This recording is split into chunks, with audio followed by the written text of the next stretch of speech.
Béni soit celui qui vient au nom du Seigneur.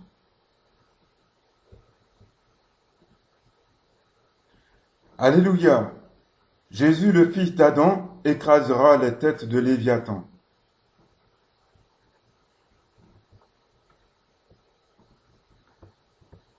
Verset choisi et éclairé à la lumière de la parole de Dieu par Malik Alves, disciple de notre Seigneur Jésus.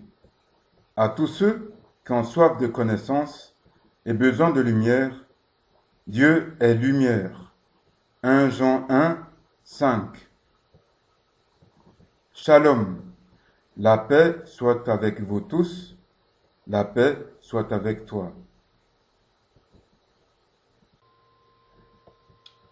Genèse 3, 13 à 15.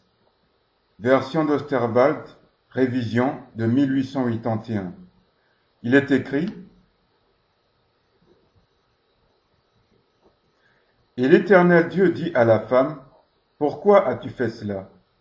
Et la femme répondit: Le serpent m'a séduite, et j'en ai mangé. Alors l'Éternel Dieu dit au serpent: Puisque tu as fait cela, tu seras maudit entre tous les animaux des champs, tu marcheras sur ton ventre, et tu mangeras la poussière tous les jours de ta vie. Et je mettrai inimitié entre toi et la femme, entre ta postérité et sa postérité. Celle-ci t'écrasera la tête, et toi, tu la blesseras au talon. Ici, Ève confesse devant le Seigneur que le serpent l'a trompée et qu'elle a mangé du fruit interdit de l'arbre de la connaissance du bien et du mal. Alors le Seigneur maudit premièrement le serpent et prophétise que la postérité d'Ève écrasera la tête du serpent, tandis que le serpent blessera sa postérité au talon. C'est lui qui a déjà été blessé au talon, c'est Jésus le Messie de Nazareth, à sa crucifixion sur la place de Golgotha, près de Jérusalem. Mais lorsque toutes les transgressions d'Israël passeront de la tête du oint de l'Éternel à la tête du serpent ancien, ce sera la fin du temps de grâce, et notre Seigneur Jésus reviendra et lui écrasera la tête. Psaume 74, 12 à 14. Il est écrit: Mais Dieu est mon roi de tout temps, lui qui opère des délivrances au milieu de la terre. C'est toi qui fendis la mer par ta puissance, qui brisa les têtes des dragons sur les eaux. C'est toi qui écrasa les têtes de Léviathan, qui le donna en pâture au peuple du désert. C'est toi qui écrasa les têtes de Léviathan, qui le donna en pâture au peuple du désert. Romains 16, 20. Il est aussi écrit: Le Dieu de paix écrasera bientôt Satan sous vos pieds. Lorsque notre Seigneur Jésus reviendra pour punir le serpent ancien et sa postérité, et enlever avec lui la postérité d'Ève, qui est son corps, il fendra entre autres l'océan jusqu'à son fond de terre pour capturer le serpent ancien, écraser ses têtes et le jeter dans le désert, où les animaux sauvages le mangeront en grande partie. Après les 1000 ans de règne divin sur toute la terre, le Seigneur Dieu Tout-Puissant délivrera définitivement la terre du grand dragon, et la terre ne sera plus possédée par le serpent ancien, appelé aussi le diable et Satan. Pour l'éternité, gloire au Seigneur Dieu, le seul créateur du ciel et de la terre, et de tout ce qui y est.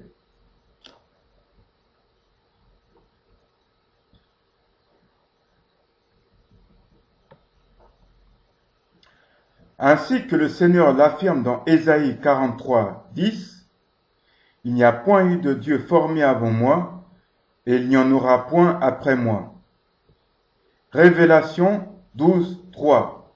Il est écrit: Il parut aussi un autre signe dans le ciel, c'était un grand dragon roux qui avait 7 têtes et 10 cornes, et sur ses têtes 7 diadèmes. Dans le psaume 74, 14, il est clairement affirmé que Léviathan a plusieurs têtes. Dans ce verset 12, 3 du livre de la Révélation, il est révélé le nombre de têtes et de cornes que le grand dragon Léviathan possède, et de quelle couleur il est.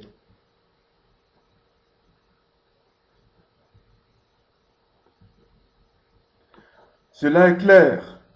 Léviathan, le serpent ancien, appelé le diable et Satan, est un grand dragon roux qui a 7 têtes et 10 cornes. À noter qu'Ésaü, le frère ennemi d'Israël, s'appelait aussi Édom, qui veut dire le roux.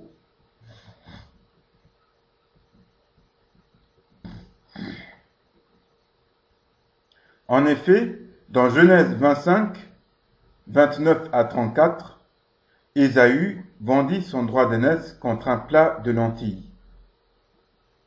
Plat, entre parenthèses, plat appelé le roux par Ésaü, fin de la parenthèse, et méprisa ainsi son droit d'aînesse. Avant sa rébellion, Satan était un des principaux chefs des messagers.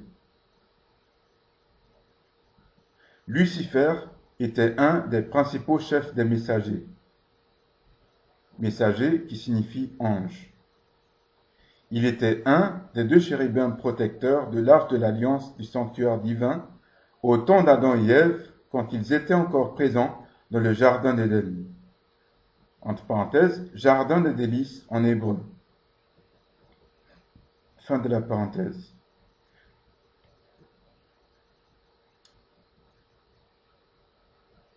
Au temps, il était un des 2 chérubins protecteurs de l'arche de l'alliance du sanctuaire divin au temps d'Adam et Ève, quand ils étaient encore présents dans le jardin d'Éden sur la montagne sainte du Seigneur, et il a méprisé la bénédiction du Seigneur, et il a été déchu de son rang d'un des principaux chefs des messagers de Dieu et de son ministère de chérubin protecteur pour l'éternité. Entre parenthèses, voir Ézéchiel 28, 11 à 19, fin de la parenthèse. Et pour la première fois, la malédiction du Seigneur est tombée.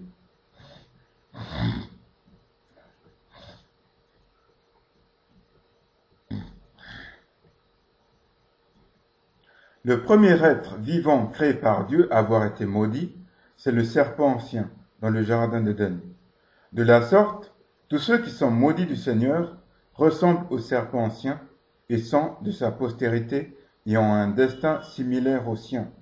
Et le Fils est le premier être à avoir reçu la bénédiction du Seigneur.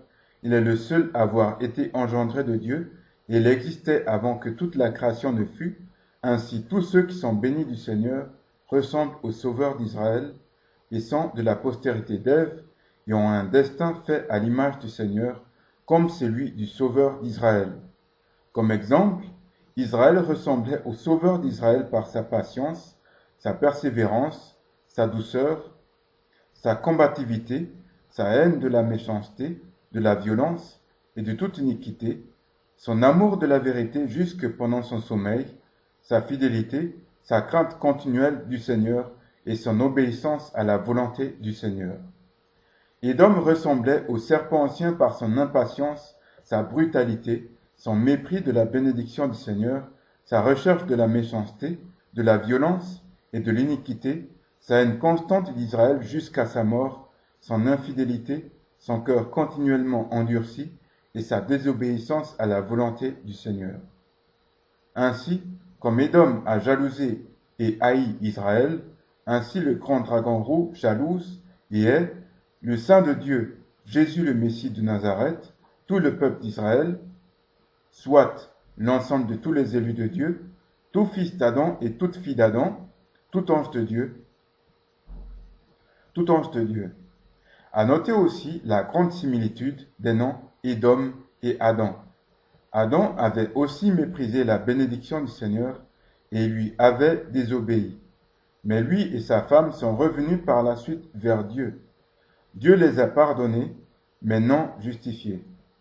Il les a promis un sauveur par lequel ils seront justifiés et ressuscités en son nom et auront de nouveau la vie éternelle qui ne leur sera plus jamais ôtée.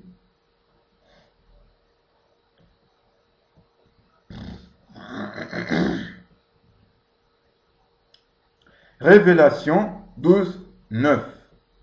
Il est écrit, et le grand dragon, le serpent ancien, appelé le diable et Satan, qui séduit tout le monde, fut précipité en terre, et ses anges furent précipités avec lui. Ici, il est clairement révélé que Léviathan, le grand dragon, le serpent ancien, appelé le diable et Satan, continue de tromper le monde entier comme il avait trompé Ève. Et ceux qui, comme Adam, ne sont pas trompés par la parole du serpent, seront quand même poussés à désobéir à la parole du Seigneur par la voix des êtres qui leur sont le plus chers. Entre parenthèses, et qui ont été trompés par la parole du serpent et qui ont supprimé la parole du Seigneur par leur désobéissance, fin de la parenthèse, et qu'ils pourraient placer au-dessus du Seigneur ce qui ne serait plus de l'amour, mais de l'idolâtrie. Ce n'est pas par amour que Adam avait écouté la voix de sa femme. Ce n'est pas par amour que Adam avait écouté la voix de sa femme Ève et désobéi au Seigneur, mais c'est par idolâtrie. Parce qu'il avait placé sa femme au-dessus du Seigneur, parce qu'il avait placé sa femme au-dessus du Seigneur.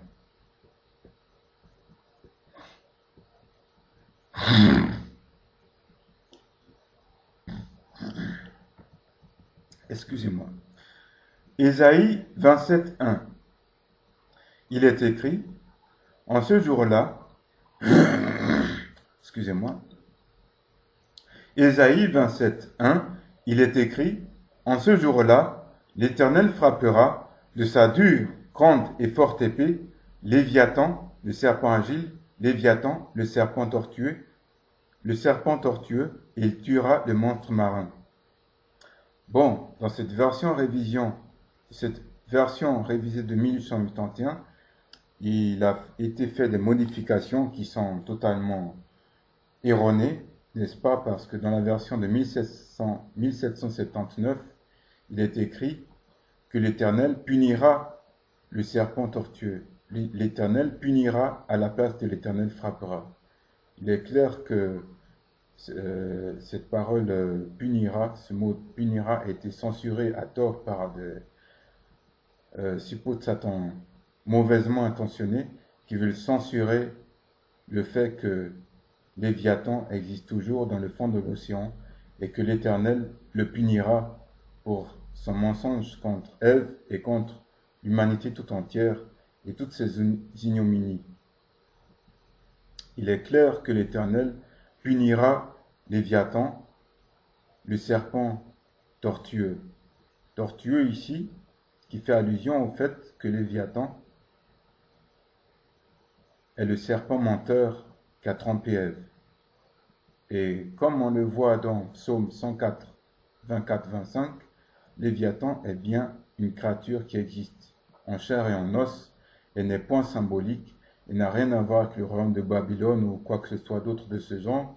Il faut cesser de censurer la parole du Seigneur dès que cela dépasse l'entendement mondain, qui n'est rien d'autre que la censure du diable. À qui profite le crime?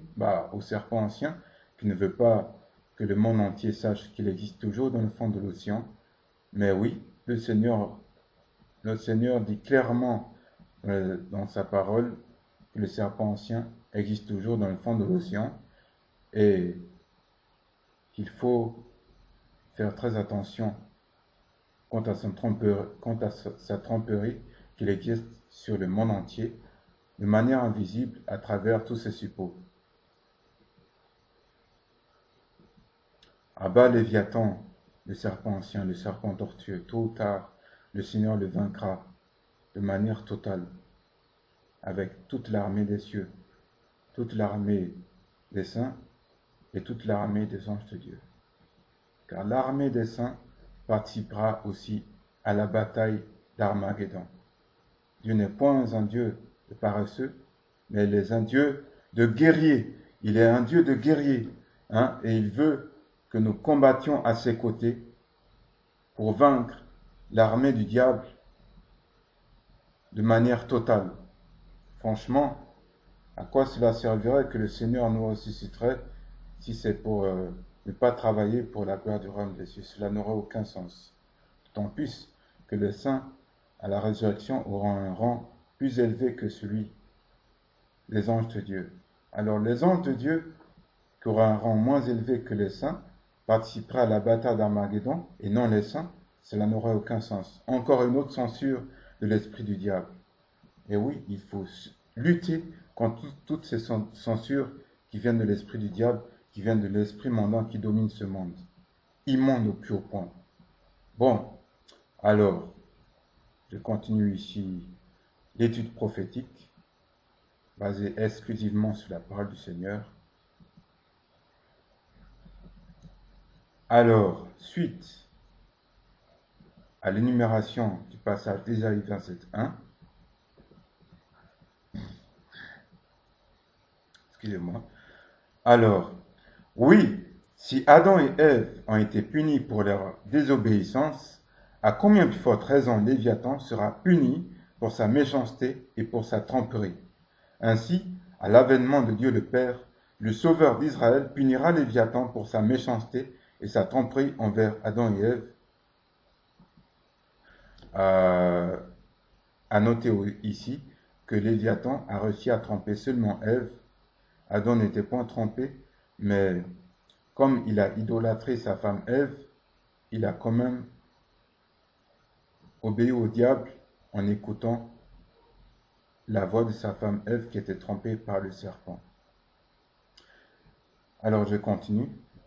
Le Sauveur d'Israël punira Léviathan pour sa méchanceté et sa tromperie envers Adam et Ève et envers le monde entier pendant plusieurs millénaires jusqu'à la fin des temps. Notre Seigneur Jésus le Messie de Nazareth le frappera de sa dure, grande et forte épée et le frappera mortellement. Il le punira. Il écrasera ses têtes. Voir Psaume 74, 14. Ainsi, la prophétie de Genèse 3, 15 concernant l'anéantissement du serpent par sa tête écrasée par la postérité d'Ève, soit notre Seigneur Jésus le Messie de Nazareth, sera accomplie, car il faut que toute l'écriture de notre Seigneur soit accomplie. L'écriture de notre Seigneur est à son image. Il n'y a point d'injustice en le Père de la justice pour l'éternité. Toute prophétie de notre Seigneur s'accomplira donc. Ceux qui en affirment le contraire sont encore des incrédules, des ignorants ou des mal affermis, et font ainsi Dieu menteur. Tout cela peut conduire à la perdition, l'incrédulité, l'ignorance et une foi mal affermie. La vraie science et la vraie philosophie, ce sont celles qui commencent par la crainte du Seigneur. Autrement, ce ne peut être que pseudo-science ou pseudo-philosophie fondée sur des paroles de néant. Et les tours de la pseudo-science et de la pseudo-philosophie sont semblables à la tour de Babel. Tôt ou tard, ces tours de la rébellion seront ébranlées et détruites comme la tour de Babel, parce qu'elles ne sont pas fondées sur le roc de la vérité éternelle, mais elles ont comme fondement les ténèbres, la nuit de l'ignorance, de l'incrédulité et de la foi mal affermie. Mais le jour se lèvera bientôt, et le soleil de la justice et de la droiture balayera totalement ces maudites ténèbres de la face de la terre. Et la pseudo-science, la pseudo-philosophie et toute pseudo-vérité seront consumées comme... Et la pseudo-science, la pseudo-philosophie et toute pseudo-vérité seront consumées par la sainte colère de la parole de Dieu, et les ténèbres et ces maudites tours de la rébellion ne seront plus à jamais. À noter que Nimrod, le nom du roi infidèle qui a fait construire la tour de Babel, signifie rébellion. Dieu est saint, il n'y a point de ténèbres en lui.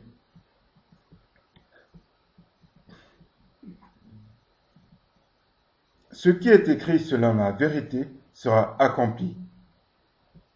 Ce qui est écrit selon la vérité sera accompli. Ce qui n'est pas écrit selon la vérité n'est que pseudo-vérité et ne sera pas accompli. Et la vérité, c'est la parole de Dieu. Le Seigneur est juste, il ne reviendra que lorsque l'Évangile sera prêché sur toute la face de la terre, et que personne ne pourra prétendre être ignorant concernant la vérité à la fin des temps.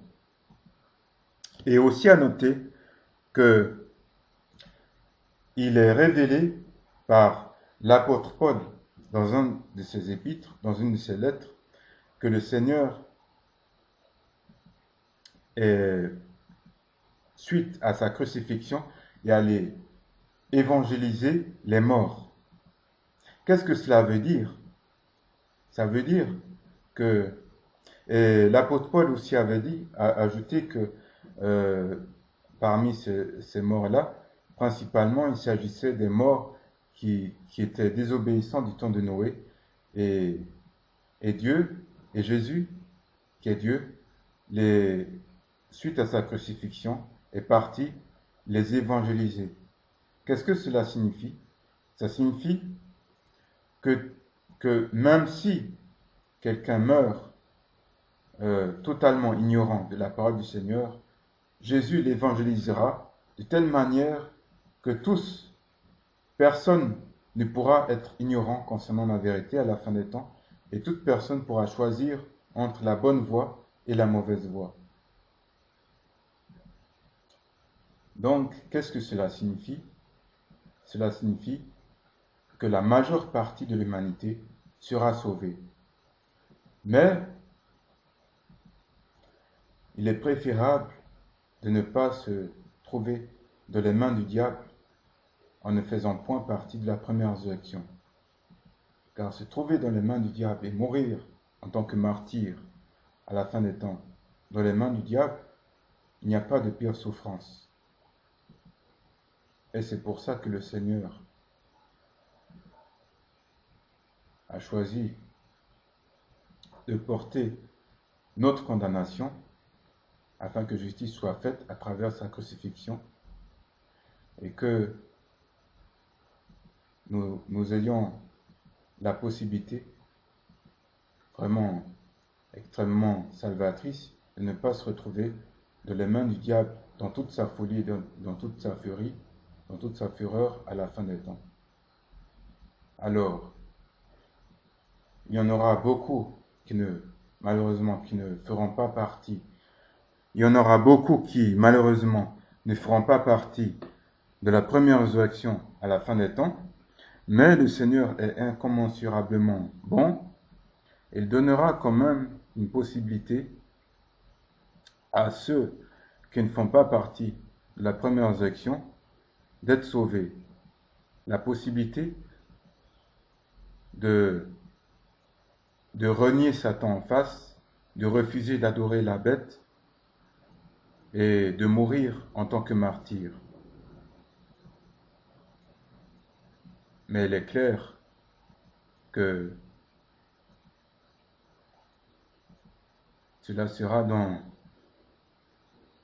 des souffrances vraiment terribles. Et il vaut mieux éviter ce chemin-là, qui est extrêmement douloureux, extrêmement difficile. Il vaut mieux passer directement par la première résurrection pour être sauvé. Et il ne faut pas, certainement que la majeure partie de ceux, les contemporains de Noé, seront aussi sauvés, car ils ont été évangélisés de la part du Seigneur. Cela veut clairement dire qu'il y a une part d'humanité, il y a une part du Seigneur dans les contemporains de Noé, et la majeure partie de ceux-là seront sauvés, mais il est clair que les souffrances par lesquelles ils sont passés dans le déluge étaient extrêmement douloureux. C'était une grande tourmente. Certes, la majeure partie de l'humanité sera sauvée, mais il vaut mieux éviter la voie extrêmement difficile de passer par la destruction du corps, la destruction dans les pires conditions possibles, dans les pires tourments possibles.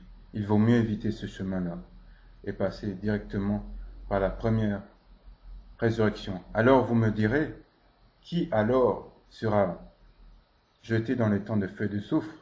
Ce sont tous ceux qui sont foncièrement mauvais, à l'image du diable, qui sont vraiment irrécupérables et qui n'ont rien que la méchanceté dans leur cœur et qui accepteront d'idolâtrer le diable. Ceux-là, ils iront dans le feu des temps dans les temps de feu et de soufre. C'est la justice du Seigneur.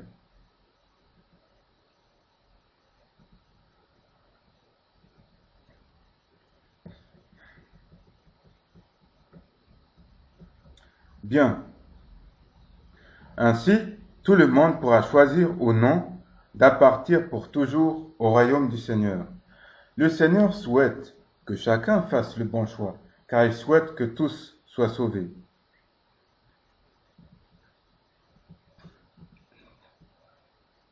Ceux qui meurent malgré tout dans l'ignorance seront jugés selon leur conscience et seront évangélisés après leur mort, comme je l'ai expliqué auparavant. Car la loi morale est inscrite dans le cœur de tout être humain par le doigt du Seigneur, et le Seigneur évangélise tout être humain après sa mort, de manière parfaite et totale.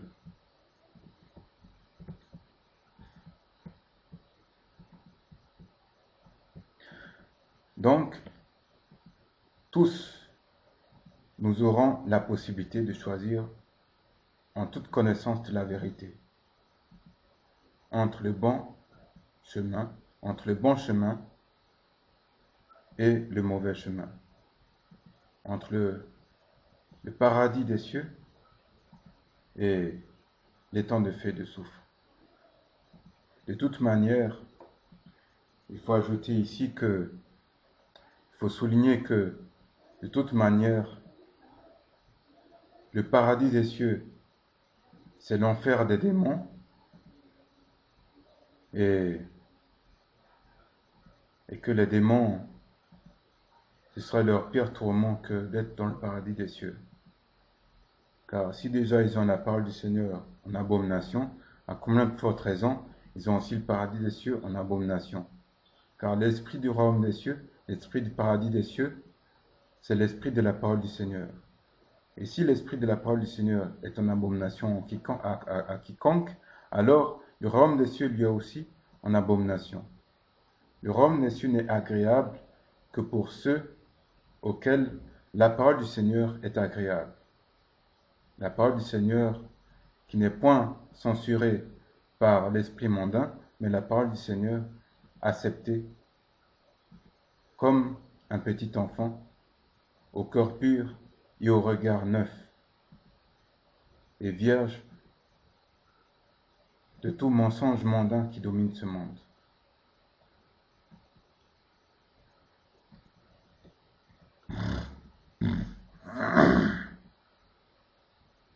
L'Esprit de Jésus construit son corps qu'est l'Église jusqu'à sa pleine maturité. Il faut que l'Église s'agrandisse jusqu'à recevoir tous les élus de Dieu et que chaque membre de son corps soit parfaitement instruit de la vérité qu'est la parole de Dieu avant de recevoir le baptême du feu, le baptême du Saint-Esprit. L'évolution de l'Église est à l'image de l'évolution de la vie terrestre de notre Seigneur Jésus, car il a étudié pendant au moins 18 ans au milieu des docteurs la parole du Seigneur, de l'âge de 12 ans à l'âge de 30 ans. Non qu'il avait besoin d'instruction, étant lui-même la parole de Dieu, mais il fallait qu'il montre aux hommes de toutes les générations le bon exemple à suivre, comme il avait montré aux hommes de toutes les générations le bon exemple du baptême d'eau. La connaissance de la vérité est infiniment plus importante que l'accomplissement de miracles, car c'est uniquement par la connaissance de la vérité que les disciples de Jésus sauront faire la différence entre les vrais prophètes et les faux prophètes. Car les faux prophètes à venir réaliseront des prodiges, mais tout ce qu'ils diront sur notre Seigneur Jésus sera faux. Aucun faux prophète ne reconnaîtra notre Seigneur Jésus comme étant le Fils de Dieu, c'est-à-dire comme étant l'égal de Dieu. Car tous les faux prophètes prépareront le chemin de l'Antéchrist, qui est le faux prophète décrit dans le livre de la Révélation. Et l'Antéchrist se proclamera lui-même Dieu dans le temple de Dieu.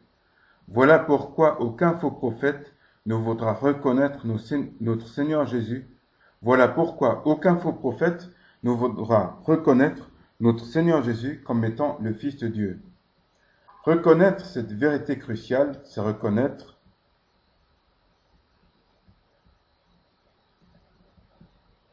l'autorité de Dieu, que seul Jésus le Fils est l'égal de Dieu et que seul Dieu est Dieu. Ce qui est absolument insoutenable à concevoir pour Satan, qui cherche à tout prix à se faire Dieu lui-même. Les événements de la fin ne débuteront que lorsque la parole du Seigneur aura été de nouveau parfaitement comprise par l'ensemble de son corps, soit, comme du temps des premiers disciples de Jésus, et prêchée sur toute la face de la terre.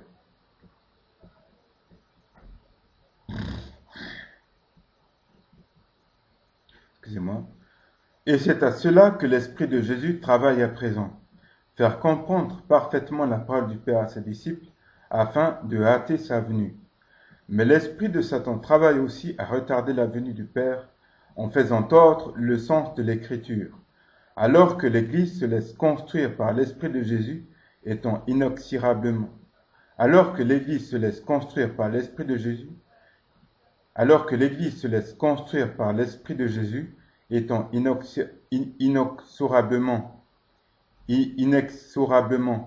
alors que l'Église se laisse construire par l'Esprit de Jésus, étant inexorablement vers la paix de l'Église des premiers disciples de Jésus, qui surpasse toute connaissance, le monde entier se laisse façonner par l'esprit de Satan, étant inexorablement vers la confusion de Babel, l'idolâtrie, la mortification, l'incrédulité et la perversion de l'ancienne Égypte, et la méchanceté, l'impiété et la perversion de Sodome et Gomorrhe. Entre parenthèses, Gomorrhe signifie peuple rebelle, fin de la parenthèse. Ainsi, à la fin des temps, le monde entier sera en tout point semblable à Babel, l'ancienne Égypte, et Sodome et Gomorrhe. Seuls les enfants de Dieu échapperont à l'emprise de l'esprit de Satan et seront tout à fait semblables à la fin des temps aux premiers disciples de Jésus. Deux paroles seront catégoriquement affirmées, et le mensonge de la neutralité sera définitivement écarté. Ce sera la parole de Dieu contre la parole du serpent. Ézéchiel 29, 3 à 5.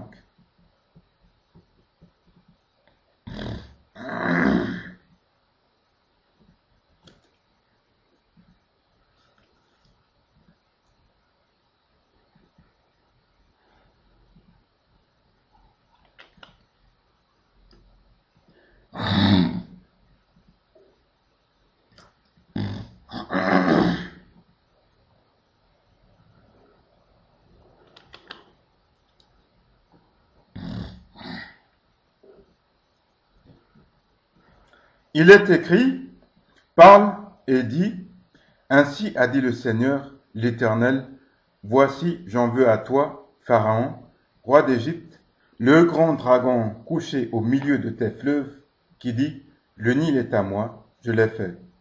C'est pourquoi je mettrai une boucle à tes mâchoires, et j'attacherai à tes écailles les poissons de tes fleuves qui auront été attachés à tes écailles.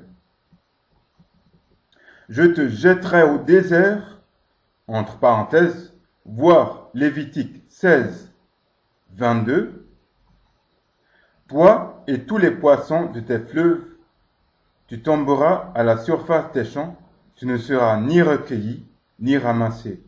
Je te livrerai en pâture, entre parenthèses, voir Psaume 74, 14.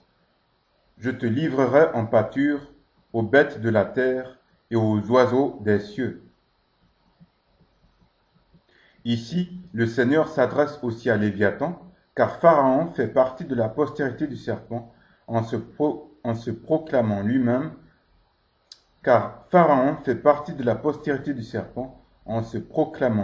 Dieu et Créateur, en affirmant que le Nil est à moi, je l'ai fait.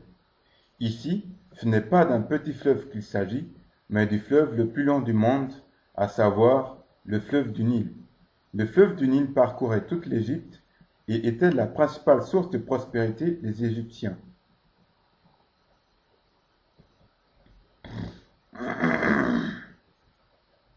Cette affirmation blasphématoire est aussi celle de Léviathan et de Satan. Ainsi, Léviathan et Satan se proclament eux-mêmes Dieu et Créateur, Léviathan et Satan ne faisant qu'un. Or, Pharaon, Léviathan et Satan ne sont que des créatures qui n'ont pas toujours existé.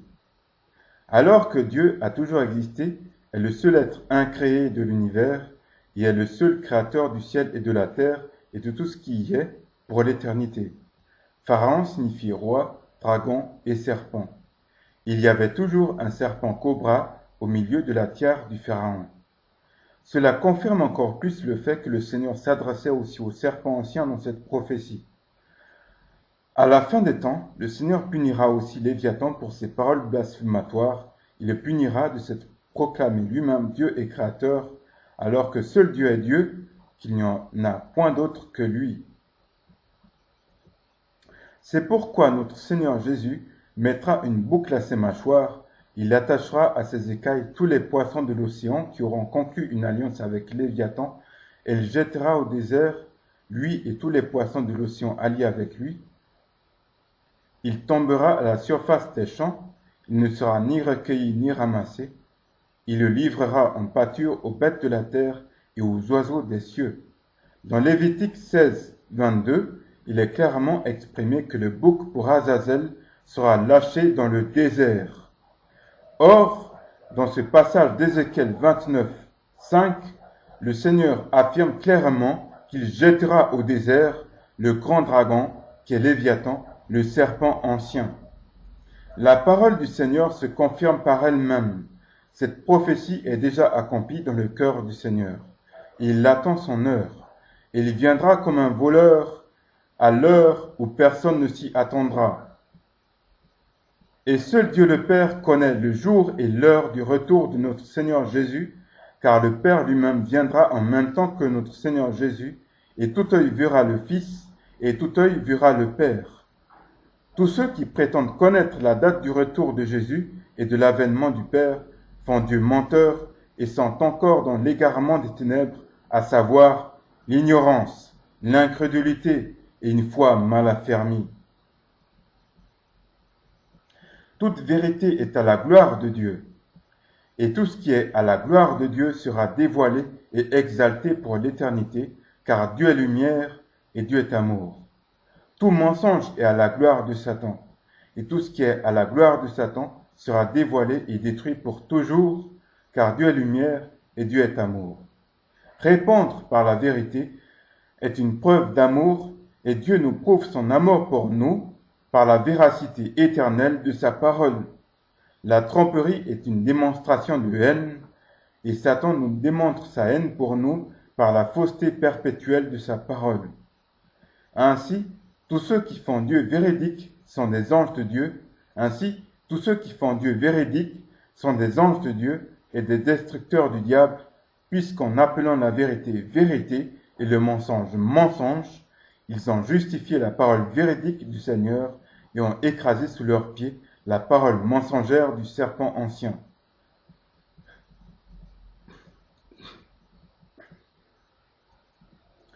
Ainsi, tous ceux qui font Dieu menteur sont encore des avocats du diable et des accusateurs du Seigneur, puisqu'en appelant la vérité mensonge et le mensonge vérité, ils ont foulé à leurs pieds la parole véridique du Seigneur et ont justifié la parole mensongère du serpent ancien. Ainsi, l'Église mise à part, la plus grande secte de tous les temps et la plus ancienne, c'est le monde lui-même, car le monde entier suit les ordres de Satan depuis des millénaires et condamne la vérité et justifie le mensonge. Tout ceci se voit comme à l'œil nu dans ce monde entièrement dominé par le mensonge et qui condamne perpétuellement la vérité depuis des millénaires. Ainsi, l'Église mise à part, l'humanité tout entière est une gigantesque secte soumise à la parole du serpent ancien.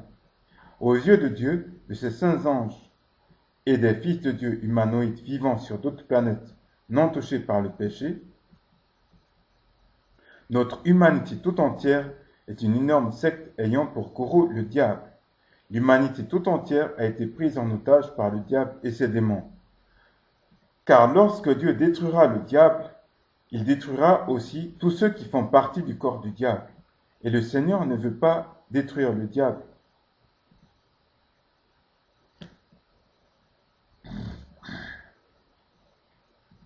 Et le Seigneur ne veut pas détruire le diable, ses démons, et tous leurs idolâtres parmi les fils d'Adam et les humanoïdes rébellés contre Dieu, sans avoir donné la possibilité à tout être humain d'être délivré des griffes du diable.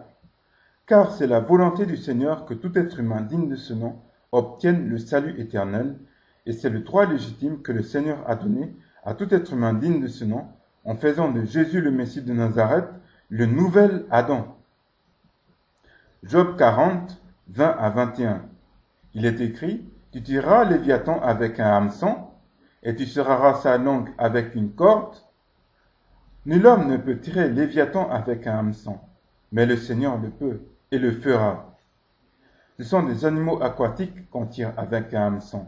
Léviathan est donc un animal aquatique qui vit au fond de l'océan et qui existe en un seul exemplaire, car c'est le même serpent qui a tenté Adam et Ève dans le jardin d'Éden et qui a aussi été chassé du jardin d'Éden avec sa femelle Rahab. Rahab, la femelle de Léviathan, la femelle du serpent ancien qui a trompé Ève dans le jardin d'Éden, qui est aussi la bête que tous ceux qui sont damnés idolâtreront à la fin des temps. Et cela est l'apogée du culte d'Astarté, puisque Rahab est la femelle de Léviathan. Et que, donc, tout culte d'Astarté est la préparation à l'idolâtrie de la bête, de Rahab, la bête, la femelle de Léviathan. Et donc, le culte actuel de la Vierge Marie, qui est immonde au plus haut point, car il s'agit là d'un culte d'Astarté, est une préparation à l'idolâtrie de la bête à la fin des temps, et à rejeter à tout prix, car c'est une abomination sans nom du diable et de Léviathan, le serpent ancien. Léviathan qui est possédé par le diable.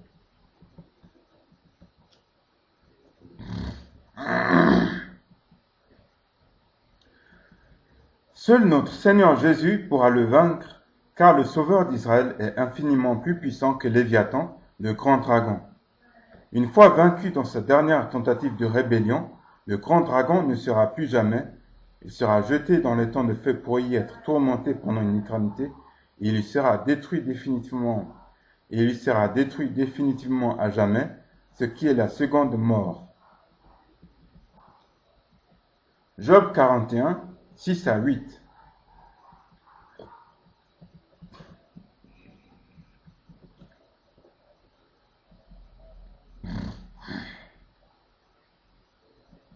Il est écrit, ces puissants boucliers sont superbes, ils sont fermés, étroitement scellés.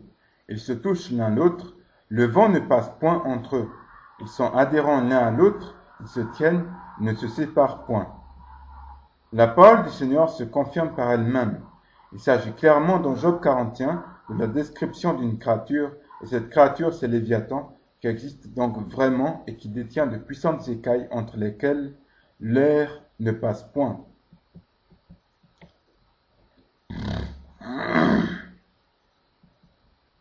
Ézéchiel 32, 2 à 6.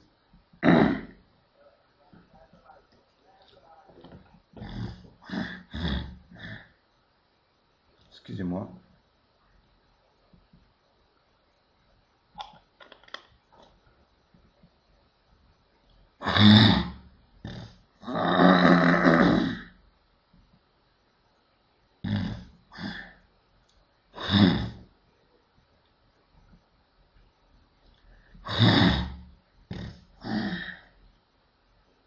Il y a beaucoup de poussière par ici, excusez-moi.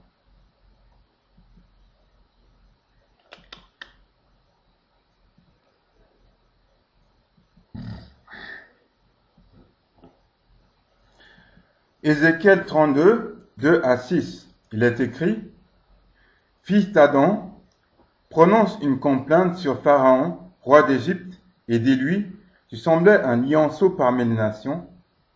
Tu semblais un lionceau parmi les nations, pareil au dragon dans les mers. Tu t'élançais dans des courants, avec tes pieds, tu troublais les eaux, et tu remplissais de boue leurs flots. Ainsi a dit le Seigneur, l'Éternel: J'étendrai mon filet sur toi par une multitude nombreuse de peuples qui te tireront dans mon filet. Je t'abandonnerai sur la terre et je te jetterai à la surface des champs.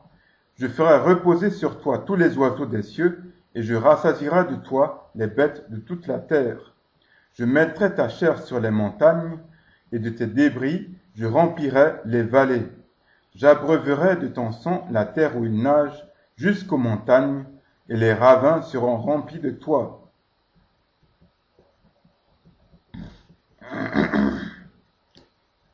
Ici, le Seigneur s'adresse aussi au serpent ancien et prophétise de quelle manière il le détruira. Le Seigneur décrit le Pharaon comme étant pareil au dragon dans les mers, soit l'océan, qui s'élance dans ses courants, entre parenthèses, éventuellement le courant du Gulf Stream, par exemple, fin de la parenthèse, avec ses pieds, le dragon trouble les eaux et le dragon remplit de boue leurs flots.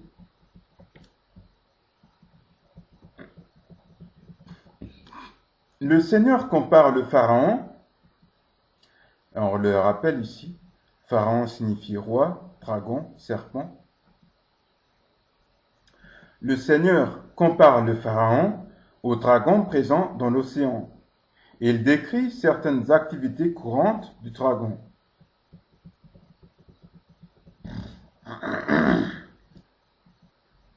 Cela confirme davantage l'existence réelle du dragon. Ensuite, notre Seigneur Jésus prédit qu'il étendra son filet sur le dragon par une multitude nombreuse de peuples, soit les peuples de notre Seigneur Jésus, qui le tireront dans son filet. Il abandonnera le dragon sur la terre et le jettera à la surface des champs. Il fera reposer sur lui tous les oiseaux des cieux, il rassasiera du dragon les bêtes de toute la terre. Il mettra la chair du dragon sur les montagnes, et de ses débris il remplira les vallées. Il abreuvera du sang du dragon la terre où il nage, soit il nagera dans son sang, jusqu'aux montagnes, et les ravins seront remplis de lui. Voici comment le Seigneur punira le serpent ancien pour sa méchanceté et pour sa tromperie.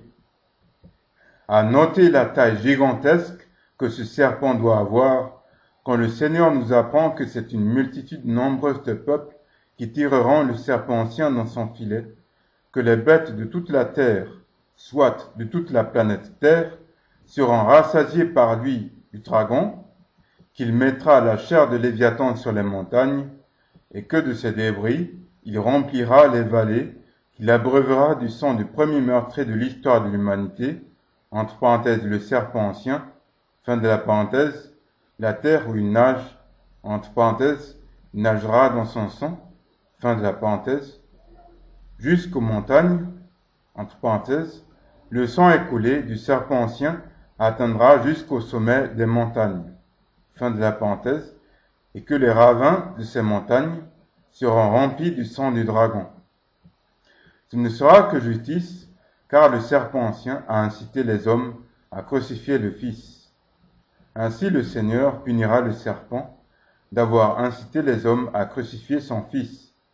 Les hommes ne savaient pas ce qu'il faisait à cause de leur ignorance, mais le serpent ancien savait parfaitement ce qu'il faisait, et c'est pourquoi le Seigneur ne lui pardonnera point d'avoir manifesté une telle cruauté à l'égard de son Fils, et le fera périr comme le dragon avait fait périr son fils.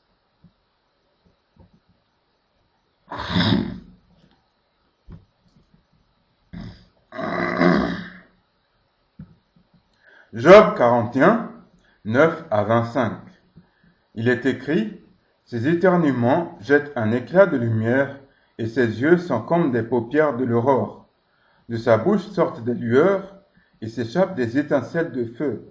De ses narines sort une fumée, comme des vases qui bouent d'une chaudière. Son souffle enflammerait des charbons, et une flamme sort de sa gueule. Dans son cou réside la force, et la terreur marche devant lui. Les fanons de sa chair sont adhérents, ils sont massifs, inébranlables. Son cœur est massif comme une pierre, massif comme la meule de dessous. Quand il se lève, les plus forts tremblent, il défaille d'effroi. Quand on l'approche, l'épée ne sert à rien, ni la lance, ni le dard, ni la cuirasse. Il regarde le fer comme de la paille, et les reins comme du bois pourri. La flèche ne le fait pas fuir, les pierres de la fronde sont pour lui comme du chaume, la massue. Il se rit du frémissement des javelots. Son ventre a des tessons pointus, il étend une herse sur le limon. Il fait bouillonner le gouffre comme une chaudière. Il rend la mer semblable à un vase de parfumeur. Il rend la mer semblable à un vase de parfumeur. Il laisse après lui une trace brillante. On dirait sur l'abîme une blanche chevelure. Il n'a pas son pareil sur la terre. Il a été fait pour ne rien craindre. Il regarde tout ce qui est élevé, les rois des plus fiers animaux.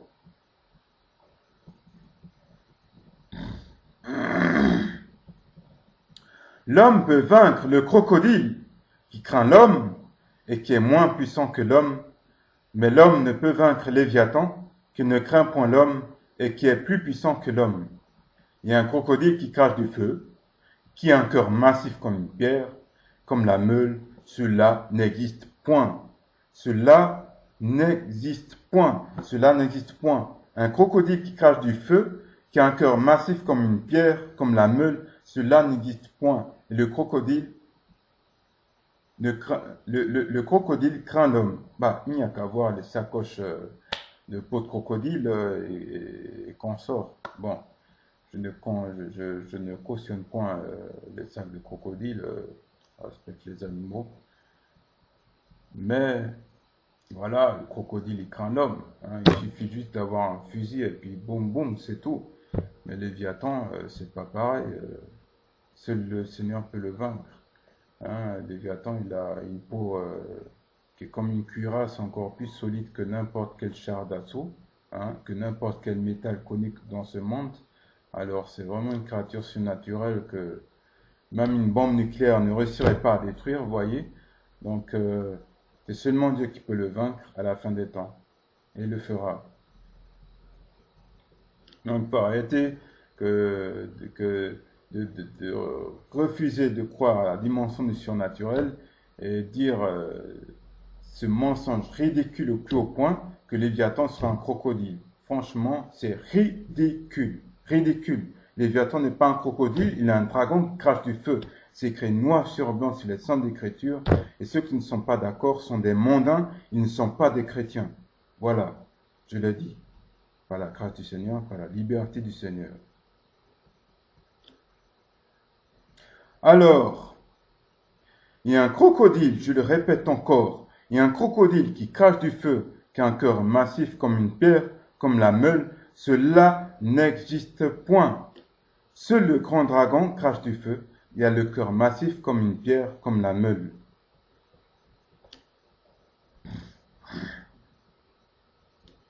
Dans ce passage, le Seigneur exprime clairement que la créature Léviathan est un animal totalement hors du commun des animaux connus de tous les hommes et que c'est une créature surnaturelle, unique en son genre. Son ventre a des tessons pointus qui laissent des rangées de pointes sur le limon du fond de l'océan. En sa présence, il fait bouillonner le fond de l'océan comme une chaudière, il rend la mer semblable à un vase de parfumeur, il laisse après lui une trace brillante, on dirait sur le fond de l'océan une blanche chevelure. Il n'a pas son pareil sur la terre, c'est-à-dire qu'il surpasse même les dinosaures qui existaient des temps d'Adam, c'est-à-dire qu'il surpasse même les dinosaures qui existaient des temps d'Adam et de Noé il y a quelques millénaires avant le déluge. Et à noter ici qu'avant, les dinosaures, ils étaient appelés dragons. Alors, bien que récemment, depuis que la dimension du surnaturel est frauduleusement écartée par l'esprit mondain, et certainement pas par l'esprit chrétien, que maintenant, au lieu d'être appelés dragons, ces êtres surnaturels sont appelés dinosaures. Ridicule. C'est comme ces histoires de millions d'années, hein, que le monde aurait été créé en millions d'années ou milliards d'années, hein, alors que le monde a été créé en 6 jours. Oui, parce que c'est un miracle, parce que ça dépasse l'entendement humain, hein, parce que l'humain n'arrive pas à comprendre comment c'est possible que l'univers et tout ce qui est puisse être créé en 6 jours. Alors, il faut qu'ils censurent ça en disant que non, millions d'années, milliards d'années. C'est ridicule. Le monde, il a été créé en 6 jours, point trait. C'est écrit noir sur blanc. Et tous ceux qui ne sont pas d'accord avec cette vérité vraiment, euh, cette vérité scripturale, ne sont pas ne sont pas des chrétiens, ils sont des mondains. Mondains. Voilà, je l'ai dit, par la grâce du Seigneur, par la liberté du Seigneur. Alors, il n'a pas son pareil sur la terre, c'est-à-dire qu'il surpasse même les dinosaures qui existaient des temps d'Adam et de Noé. Je préfère dire finalement, c'est-à-dire qu'il surpasse même, bon, on va dire les dinosaures parce que je ne comprends pas tout ce phénomène de manière précise.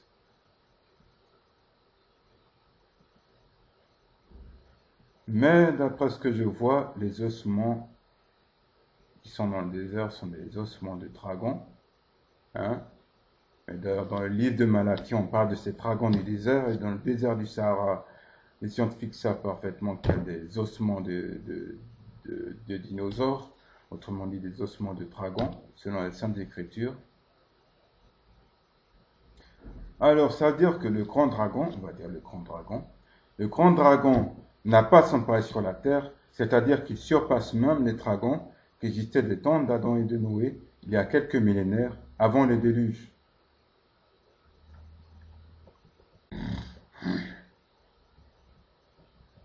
Il ne craint point la puissance de l'homme, mais il craint la puissance de Dieu, car seul Dieu le domine et le commande. Il est au sommet de la hiérarchie de l'empire de Satan. Bon, à noter ici que le piège à ne pas, dans lequel il ne faut pas tomber, c'est de croire que parce que Dieu a dit que ce monde est l'emprise de Satan, alors c'est Satan qu'il faut craindre. Non, Satan clairement dit que Jésus a clairement dit que les démons croient en l'existence de Dieu et ils tremblent quand ils pensent à l'existence de Dieu, ils tremblent. Ça veut dire que même Satan tremble. Hein. Donc clairement, celui qui a le pouvoir sur Satan, c'est Jésus. Ce n'est pas Satan qu'il faut craindre, mais c'est Jésus. Si Satan il a un pouvoir pour tourmenter quiconque de ce monde, ce pouvoir ne vient pas de lui-même, mais il vient de Dieu. Hein? Car tout pouvoir vient de Dieu. Si Satan a le pouvoir de tourmenter le monde, c'est parce que le monde a refusé Jésus. Mais toute personne qui accepte Jésus dans sa vie, Satan n'a plus de pouvoir sur lui. Et il n'a de pouvoir que sur la chair qui n'a pas encore reçu le salut, contrairement à l'esprit du croyant qui a déjà reçu le salut. C'est pourquoi la chair de tout homme, même sauvé, est destinée à périr. Et c'est pour ça que Satan a encore le pouvoir de tourmenter la chair du croyant par les persécutions et tout ça. Voilà. Mais il ne faut point craindre Satan, c'est Dieu qu'il faut craindre, c'est de Dieu que vient tout pouvoir. Si Dieu le voulait, Satan et tous les démons, ils seraient exterminés en un instant.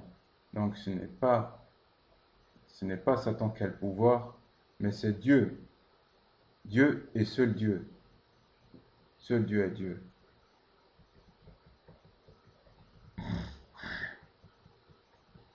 Alors,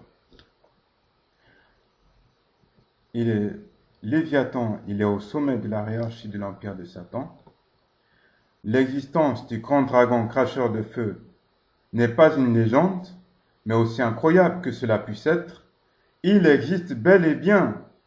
Je répète, l'existence du grand dragon cracheur de feu n'est pas une légende, mais aussi incroyable que cela puisse être. Il existe bel et bien. Mais contrairement à la légende, le dragon n'est pas du tout bienveillant, mais incarne la cruauté et l'orgueil même. Amos 9, 3.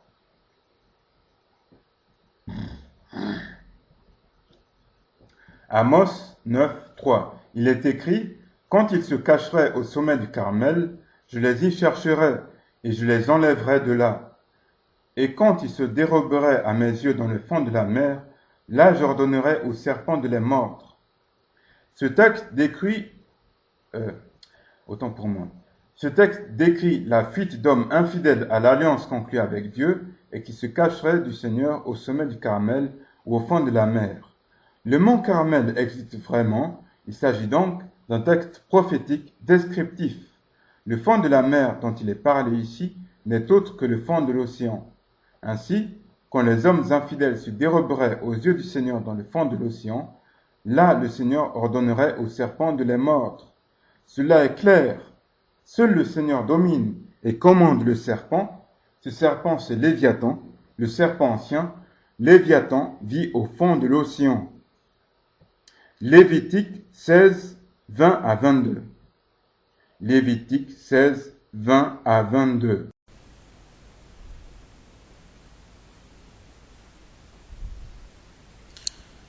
Lévitique 16, 20 à 22.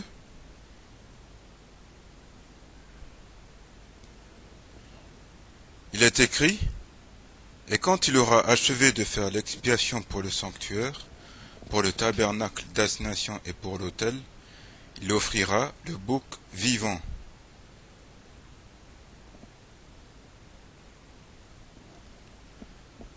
Alors, bouc vivant. Je répète, il offrira le bouc vivant. Aaron appuiera ses 2 mains sur la tête du bouc vivant et confessera sur lui toutes les iniquités des enfants d'Israël et toutes leurs rébellions en tous leurs péchés. Il les mettra sur la tête du bouc et l'enverra au désert par un homme express. Et le bouc emportera sur lui toutes leurs iniquités dans une terre déserte, et l'homme lâchera le bouc dans le désert. Voir Ézéchiel 29, 5. Ici, le Seigneur exprime clairement que le bouc pour Azazel doit être un bouc vivant, et non un être spirituel comme l'esprit impur de Satan. Et le Messie a déjà été sacrifié pour l'expiation des péchés de son peuple. Ce qui est le sacrifice du bouc pour l'Éternel. Bouc pour l'Éternel signifie que ce bouc appartient à l'Éternel. Et notre Seigneur Jésus appartient à l'Éternel. Bouc pour Azazel signifie que ce bouc appartient à Azazel. Azazel, c'est le nom d'un démon. Autrement dit, le bouc pour Azazel appartient à Satan. Et Léviathan, le serpent ancien, appartient à Satan. Ainsi, le Messie ne peut représenter ces 2 boucs à la fois. Cela relèverait totalement de l'absurde, car tout mensonge implique une absurdité totale. Notre Seigneur Jésus pourrait-il aussi représenter le bouc pour Azazel et appartenir ainsi à Satan? Ceux qui affirment une telle absurdité sont encore dans l'égarement des ténèbres, à savoir l'ignorance, l'incrédulité et une foi mal affermie. Léviathan, le serpent ancien, représente donc bien le bouc pour Azazel, car il est un animal bien vivant, et il appartient bien à Satan. Ainsi, Léviathan, le grand dragon, On portera sur lui toutes les iniquités des enfants d'Israël dans une terre déserte, et notre Seigneur Jésus le lâchera dans le désert. Ainsi, Léviathan le grand dragon emportera sur lui toutes les iniquités des enfants d'Israël dans une terre déserte, et notre Seigneur Jésus le lâchera dans le désert. À noter la parfaite similitude de ce verset de Lévitique 16, 22 et le verset de Ézéchiel 29, 5. Michée 7, 19. Il est écrit: Il aura encore compassion de nous, il mettra sous ses pieds nos iniquités. Tu jetteras tous leurs péchés au fond de la mer. Le Seigneur jettera tous les péchés du peuple d'Israël au fond de l'océan, sur la tête du bouc pour Azazel, qui est Léviathan, le serpent ancien.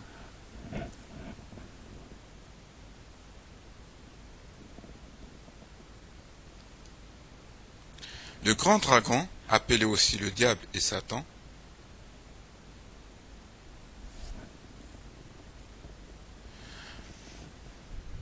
le Seigneur jettera tous les péchés du peuple d'Israël au fond de l'océan, sur la tête du bouc pour Azazel, qui est Léviathan, le serpent ancien, le grand dragon, appelé aussi le diable et Satan. Cela ne sera que justice, car c'est le serpent qui a péché le premier dans l'histoire de l'humanité, et qui continue de tromper le monde entier depuis des millénaires. Ésaïe 43, 25. Il est écrit: c'est moi qui efface tes forfaits pour la mort de moi, et je ne me souviendrai plus de tes péchés. Le Seigneur efface les forfaits du transgresseur repenti et obéissant, et il ne se souviendra plus de ses péchés. Révélation 21, 1. Il est écrit: je vis ensuite un ciel nouveau et une terre nouvelle, car le premier ciel et la première terre étaient passés, et la mer n'était plus. Israël représente tous ceux qui font partie de l'Église de Dieu, car ce n'est pas par la circoncision de la chair que l'on est juif, mais c'est par la circoncision du cœur, c'est-à-dire par la foi. Ce n'est pas par le baptême du corps que l'on est disciple du Seigneur Jésus, mais c'est par le baptême du cœur, c'est-à-dire par la foi. Et la foi, c'est l'espérance en les promesses de notre Seigneur et l'engagement à obéir à la parole de notre Seigneur dans tout ce qu'il nous demande. Abraham était circoncis du cœur avant d'être circoncis de la chair. Jésus était baptisé du cœur avant d'être baptisé du corps. La circoncision de la chair n'a de l'utilité que si, premièrement, la circoncision du cœur est présente. Si la circoncision du cœur n'est pas présente, la circoncision de la chair n'est d'aucune utilité. Pareillement, le baptême du corps n'a de l'utilité que si, premièrement, le baptême du cœur est présent. Si le baptême du cœur n'est pas présent, le baptême du corps n'est d'aucune utilité. Car ce n'est point par la semence d'Abraham qu'Isaac a été conçu, mais c'est par la semence de l'Esprit qui a rendu Abraham et Sarah à nouveau féconds. De telle sorte que ceux qui naissent de l'Esprit par la foi comme Isaac sont aussi de parfaits descendants d'Abraham et de parfaits enfants du Seigneur. Car ce n'est point par la semence de Joseph que Jésus a été conçu, mais c'est par la semence de l'Esprit qui a rendu Myriam enceinte. De telle sorte que tous ceux qui naissent de l'Esprit par la foi comme Jésus sont aussi de parfaits descendants de Dieu le Père, dont Jésus est le premier-né. Et celui qui est affranchi du mensonge par la connaissance de la vérité est né de l'Esprit, car la vérité naît de l'Esprit, et la foi vient de ce que l'on comprend en étudiant les Saintes Écritures. Voir Romains 10, 17, version d'Osterwald.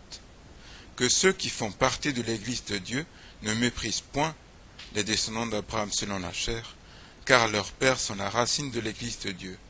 Et ils sont aimés à cause de leur Père, car le Seigneur bénit jusqu'à 1000 générations ceux qui l'aiment et qui font sa volonté.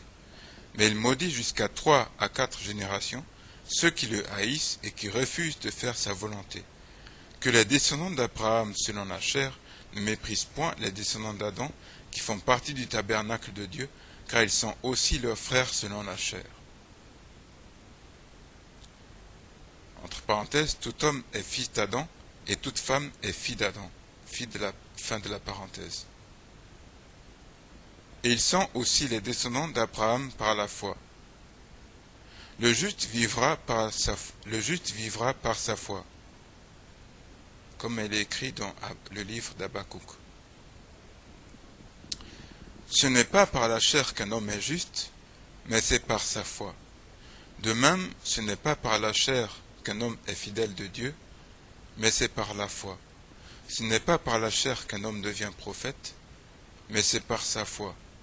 Ce n'est pas par la chair qu'Abraham a été justifié, lui le premier d'entre les Juifs, mais c'est par sa foi.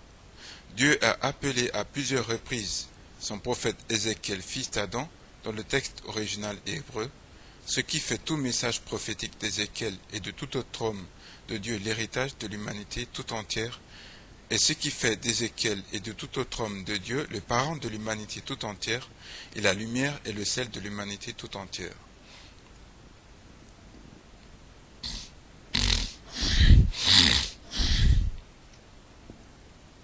C'est de ce même titre de fils d'Adam, entre parenthèses, ici avec un F majuscule, fin de la parenthèse, dont Jésus s'est désigné lui-même à diverses reprises dans la Seconde Alliance. C'est de ce même titre de fils d'Adam, entre parenthèses, ici avec un F majuscule, fin de la parenthèse, dont Jésus s'est désigné lui-même à diverses reprises dans la Seconde Alliance. Cela signifie donc que Jésus n'est pas venu uniquement pour sauver le peuple d'Israël, il est venu pour sauver l'humanité tout entière.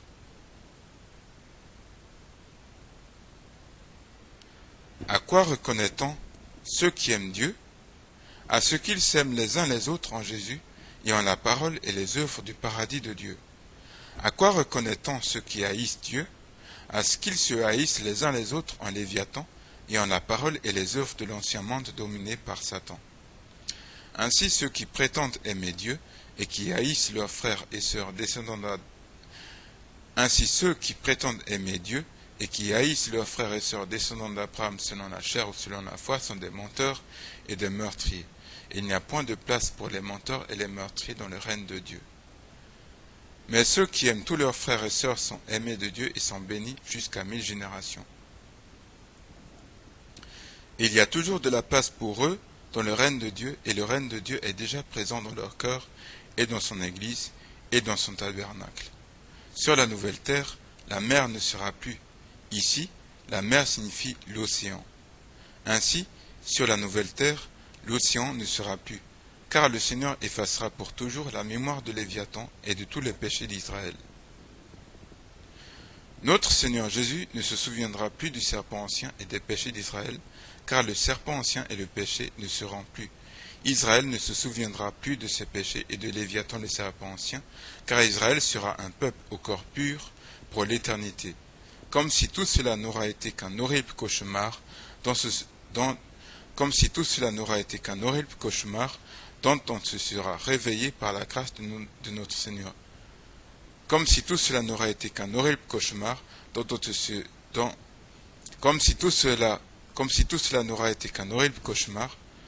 on se sera réveillé par la grâce de notre Seigneur Jésus, et que tout cela n'aura jamais existé. Fiat lux, la lumière soit. Maranatha, le Seigneur vient. Amen.